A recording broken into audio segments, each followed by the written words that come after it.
নির্বাচনের লক্ষ্য সামনে রেখে বিচার ও সংস্কার প্রক্রিয়া অন্তর্বর্তী সরকারের হাত ধরেই এগিয়ে নেবার পরামর্শ দিয়েছেন বিশ্লেষকরা। এক্ষেত্রে রাজনৈতিক দলগুলোকে দায়িত্বশীল থেকে পারস্পরিক ঐকমত্যে পৌঁছতে হবে, অন্যথায় তৃতীয় শক্তির সুযোগ নেবার আশঙ্কা আছে। বিস্তারিত আকবর হোসেন সুমনের রিপোর্টে।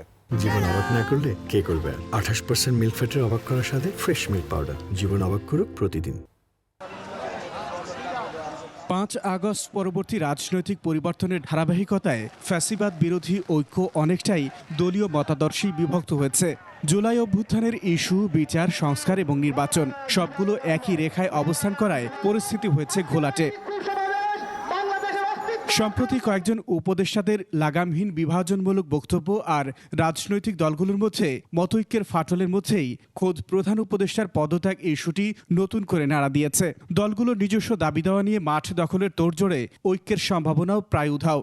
গণভোটের সাহায্যে প্রফেসর ইউনূসকে সময় দেওয়া, কত বছরের সময় সেটা জনগণই ঠিক করে দেবে। আর একটা উপায় হলো যে কোনো জাতীয় সরকার যদি গঠন করতে পারে, কিন্তু সেটা তো রাজনৈতিক দলগুলি রাজি হবে বলে আমার মনে হয় না।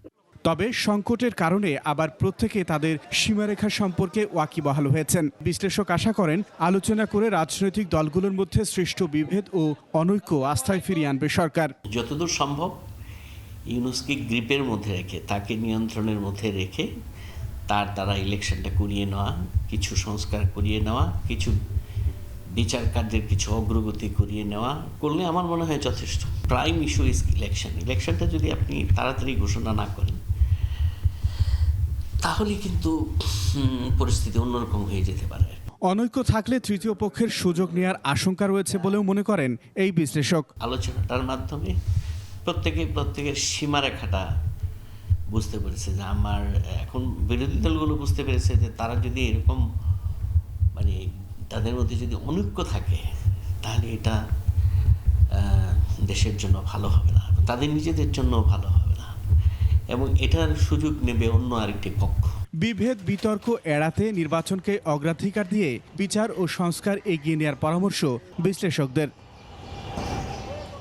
আকবর হোসেন সুমন, 21 টেলিভিশন, ঢাকা।